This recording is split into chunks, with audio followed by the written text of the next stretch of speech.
안녕하세요, 여러분. 잘 지냈어요? 제 아들은 한국 나이로 11살인데요. 책을 읽거나 신문을 보면서 하루에도 몇 번씩 저에게 질문을 합니다. 엄마, 이게 무슨 뜻이에요? 제 아들은 한국 사람이지만 모르는 한국어 단어가 아직 많아요. 제 아들이 한국어를 잘 못하는 걸까요? 아닙니다. 이건 제 아들의 문제가 아니에요. 한국의 모든 어린이들이 겪는 과정 중에 하나인데요. 초등학교 3학년이 되면 지금까지 본 적 없는 한국어 단어들을 많이 접하게 됩니다. 그 이유는 바로 한자어가 많아지기 때문이에요. 깊이 있는 지식을 이해하고 설명하기 위해서는 한자어를 꼭 알아야 해요. 아마 여러분 중에서 한국어로 기본 대화도 가능하고 한국어 교과서에 있는 문장을 잘 이해할 수 있는 분들이 많을 거라고 생각합니다. 그런데 한국 뉴스나 한국어 소설책을 읽을 때, 또 한국 드라마나 영화를 볼 때, 처음 접하는 문장이나 단어 때문에 좌절하는 경우가 많을 거예요. 저는 한국 사람이고 한국어와 한국 문학을 전공했지만 아직도 가끔씩 처음 보는 단어들을 마주할 때가 있거든요. 그럼 한국어 단어는 끝없이 계속 외워야 하는 걸까요?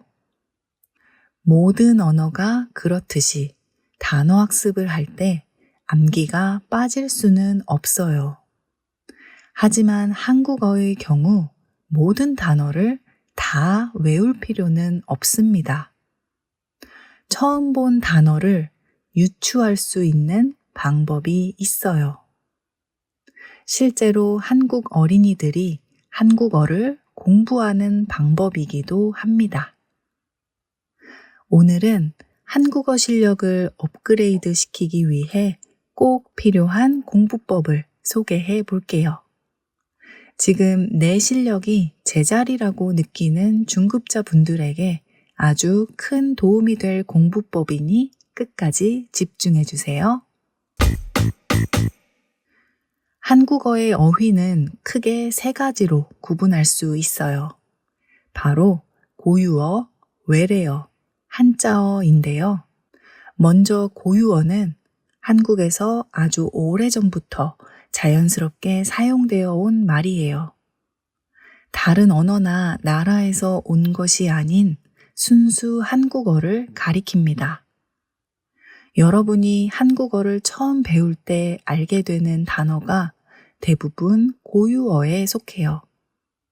사람, 예쁘다, 먹다, 하늘, 바람 등이 있죠. 그리고 실제로 한국 어린이들도 고유어부터 배우게 됩니다. 그 다음은 한자어인데요. 중국 한자에서 유래된 말입니다. 세종대왕이 한글을 발명하기 전까지 한국은 한자를 사용했어요.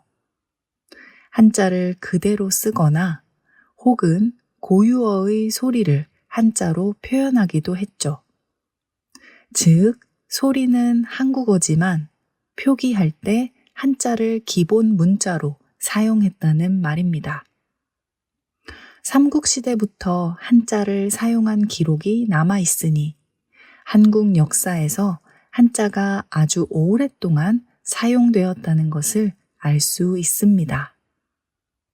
그러다 보니 현재까지도 한자어의 비중이 매우 높아요. 한국어 전체 어휘의 60에서 70% 정도가 한자어로 추정된다고 합니다. 특히 학문적, 추상적, 공식적인 단어에 한자어가 많이 쓰이는데요. 부모님, 선생님, 학교, 교실, 반찬, 연습, 시험, 장소 등 아주 쉽고 기본적인 단어부터 어려운 단어까지 한자어는 한국어에서 매우 많은 부분을 차지하고 있습니다. 그리고 마지막으로 외래어입니다. 외래어는 외국에서 들어온 단어를 의미해요. 주로 영어, 일본어, 프랑스어 등에서 들어온 단어가 많고요. 시간이 지날수록 새로 생기는 외래어도 점점 많아지고 있습니다.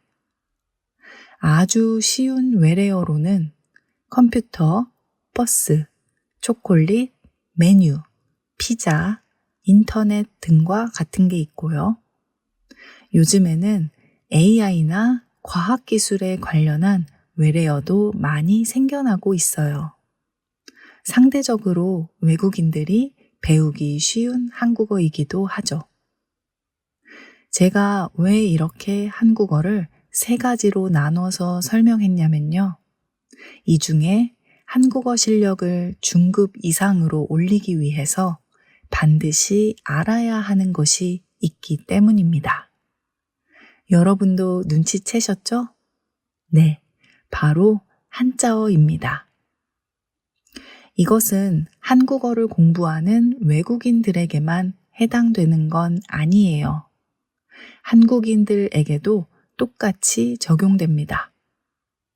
한국어를 중급 이상으로 말하거나 쓰기 위해서는 한국인도 외국인도 반드시 한자어에 대한 이해와 감각이 필요합니다. 한글과 한자의 아주 큰 차이점이 있는데요. 바로 한글은 소리를 나타내는 글자이고 한자는 뜻을 나타내는 글자라는 것입니다.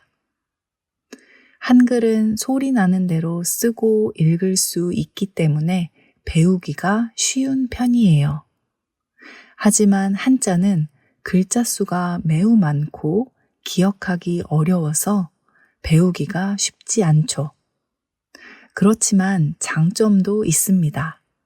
바로 의미 전달이 명확하다는 점이에요. 왜냐하면 글자 자체에 뜻이 들어 있으니까요. 예를 들어 이 글자는 화라는 글자인데 불이란 뜻을 가지고 있고 이 글자는 수라는 글자인데 물이란 뜻을 가지고 있어요. 또 이 글자는 천이라는 글자인데 하늘이란 뜻을 가지고 있습니다. 글자 하나만으로 그 의미가 무엇인지 정확하게 알 수 있죠. 바로 이것이 한자어가 한국어 실력에 도움이 되는 가장 큰 이유입니다. 글자 자체가 뜻을 가지고 있기 때문에 이 글자가 포함된 단어를 처음 봤을 때 뜻을 유추해 볼 수 있어요. 예를 들면 방금 설명한 수라는 글자로 한번 살펴볼게요. 물이란 뜻을 가진 이 글자가 포함된 단어와 문장을 한번 보도록 하겠습니다. 저는 수영을 좋아해요. 우리 가족은 수족관을 구경했어요. 어떤 음료수를 좋아해요? 이번 장마로 인해 수해 지역이 많이 생겼어요. 여기에 쓰인 단어는 모두 수가 들어간 단어예요. 물에서 헤엄치는 운동은 수영, 물고기나 해양 생물을 기르는 곳은 수족관, 마시는 물 종류는 음료수, 많은 비로 인한 피해는 수해. 이렇게 모두 물과 관련된 단어라는 공통점이 있습니다. 이렇게 글자의 뜻을 알고 나면 앞으로 수 글자가 들어간 단어를 봤을 때 혹시 물과 관련된 뜻을 가진 게 아닌가 생각해 볼 수 있는 겁니다. 또 다른 예문을 한번 봅시다. 교실이란 단어를 보면 가르칠 교, 집, 실 이란 글자로 이루어진 한자어인데요. 한자의 모양까지 기억할 필요는 없습니다.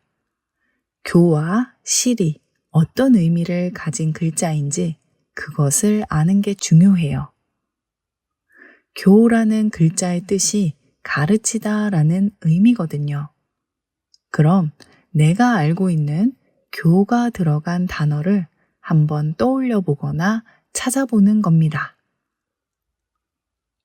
사람을 가르치는 일은 교육, 학생을 가르치는 사람은 교사, 학교에서 공부할 때 쓰는 책은 교과서, 가르쳐서 깨우쳐주는 말이나 내용은 교훈, 기본적인 지식과 예절 등을 가리키는 말은 교양. 이 단어들은 모두 가르치다라는 의미가 있다는 것을 알 수 있죠. 그리고 다른 곳에서 교가 들어간 단어를 보게 된다면 가르치다라는 의미가 있는 단어인지 한번 짐작해 볼 수 있는 겁니다. 또 실이라는 글자는 집 또는 방이나 공간이라는 뜻이 있어요. 그럼 실이라는 글자가 들어간 단어를 한번 떠올려 볼까요? 생각보다 많을 겁니다.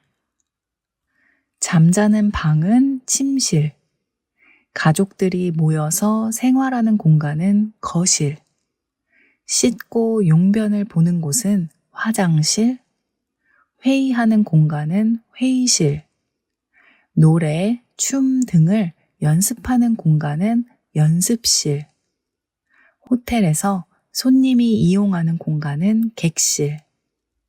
이렇게 방 또는 공간이란 의미가 포함된 단어를 눈치챌 수 있습니다. 그리고 다음에 실이라는 단어를 봤을 때 공간을 의미한다는 것을 유추해 볼 수 있는 것이죠. 이렇게 한국어 단어를 공부하면 엄청난 양의 어휘를 공부하게 되는데요. 그룹으로 묶어서 공부하기 때문에 기억하는데 도움이 많이 됩니다.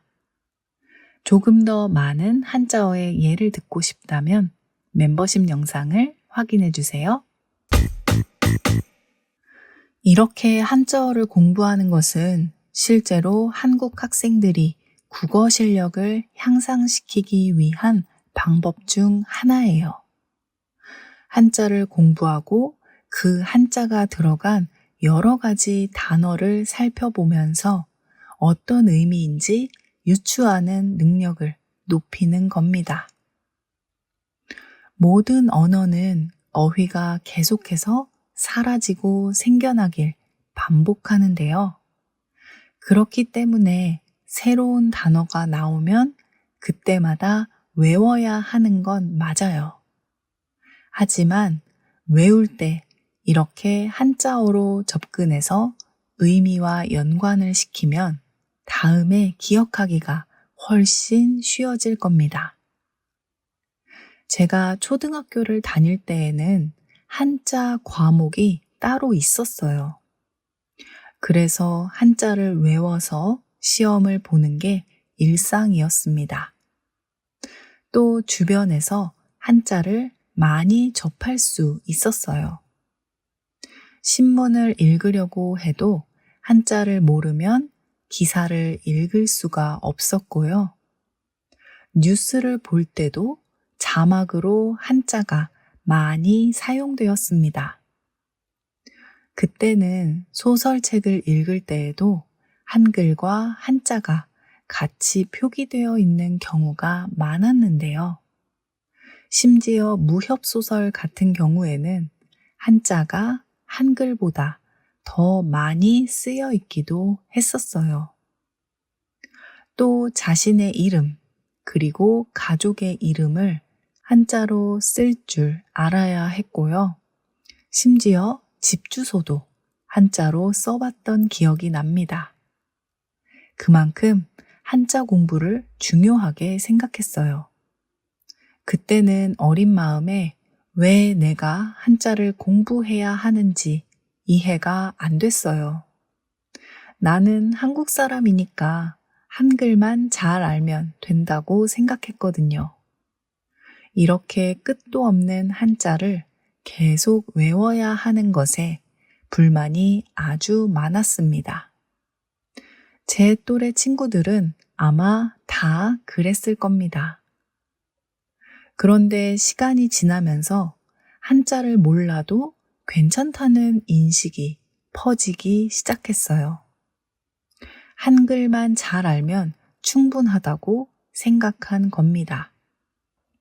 그렇게 점점 한자가 사라지는 사회적 분위기가 만들어졌습니다. 신문도 소설책도 뉴스에서도 한자 표기가 거의 다 사라졌어요. 저는 너무 좋았어요. 복잡하고 어려운 한자 공부를 더 이상 하지 않아도 되니까요. 그런데 요즘은 다시 거꾸로 돌아가고 있습니다. 왜냐하면 한자를 모른 채 한글을 배우다 보니 오히려 한국어에 대한 이해도가 떨어지기 시작한 겁니다. 저는 억지로라도 한자를 공부했던 세대였기 때문에 글을 읽으면서 처음 보는 단어가 나와도 어느 정도 추측할 수 있는데요.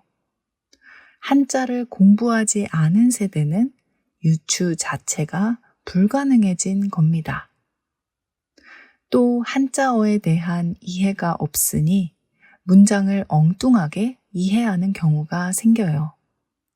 예를 들면 심심하다라는 말이 있는데요. 첫 번째 의미는 지루하다라는 뜻이에요. 이때는 마음을 의미하는 심이란 글자를 씁니다. 그런데 두 번째 의미는 완전히 달라요. 깊은 마음으로 또는 진심으로 라는 의미가 있거든요. 이럴 때는 깊다라는 의미의 심이란 글자를 씁니다. 그럼 다음 문장이 어떤 의미인지 한번 생각해 볼까요? 어제 정말 심심한 하루였어요. 심심한 사과의 말씀을 드립니다. 심심하다의 두 가지 의미를 알고 있다면 두 문장의 심심하다가 다른 의미라는 것을 금세 알 수 있어요. 하지만 심심한 사과를 지루한 사과로 해석하는 한국 청소년들을 보면서 한국 사회는 큰 충격을 받게 됩니다. 한자에 대한 이해 없이 한글만 공부하니 한국어에 대한 이해가 매우 떨어진다는 사실을 깨닫게 된 거죠. 그래서 다시 한자에 대한 중요성이 점점 강조되고 있습니다. 그렇다고 한자의 모양까지 정확히 기억할 필요는 없어요. 다만 어떤 한자가 있는지, 그 뜻이 무엇인지, 그리고 그 한자가 쓰인 단어는 뭐가 있는지를 아는 것은 한국어를 공부하는데 꼭 필요한 과정일 겁니다. 적어도 중급에서 고급으로 한국어 실력을 올리고 싶다면 말이죠. 오늘은 한국어 실력을 중급 이상으로 올리는 방법 중에서 한자가 얼마나 큰 역할을 하는지에 대해 얘기해 봤습니다. 사실 이게 전부는 아니에요. 외국인이 한국어를 배울 때 가장 어려워하는 것 중에 조사의 활용, 문장의 어미의 활용도 있거든요. 한국어 문법에서 바로 이 두 가지가 가장 어려운 부분일 것입니다. 나중에 기회가 된다면 이 두 가지를 어떻게 공부하면 좋을지 그에 대한 이야기도 한번 다뤄보도록 하겠습니다. 아직 초급에서 중급 사이의 실력을 갖고 계시다면 필수 단어와 기본 문장 구조를 공부하고 그 문장을 소리내서 익숙해질 때까지 말해보세요. 그것이 가장 좋은 한국어 공부법이라고 생각합니다. 하지만 내가 중급 이상의 실력으로 올라가기 위해서는 한국어에서 한자가 어떻게 사용되는지, 기본적으로 알아두면 좋은 한자가 무엇이 있는지, 그리고 한자로 이루어진 한자어는 무엇이 있는지까지 공부할 필요가 있어요. 챗 GPT에게 물어보면서 확인하는 방법도 있고요. 한국에 살고 계신 분들은 서점에서 책을 구매하시는 것도 추천하고 싶습니다. 더보기에 도움이 될 만한 책의 링크를 넣어둘게요. 관심 있으신 분들은 한번 살펴보셔도 좋을 것 같습니다. 제 설명이 부족했거나 혹은 추가로 궁금한 사항이 있으시다면 아래 댓글로 남겨주세요. 제가 할 수 있는 만큼 최대한 답변해 드리도록 하겠습니다. 지금 케이진의 한국어 팟캐스트 멤버십에 가입하시면 멤버십 전용 영상을 보실 수 있고 이 영상의 한국어 스크립트 PDF 파일을 무료로 다운받으실 수 있습니다. 아래 링크를 통해 가입하실 수 있어요. 여러분의 적극적인 참여와 관심, 응원에 항상 감사드립니다. 오늘의 수다는 여기까지. 다음에 또 만나요. 안녕.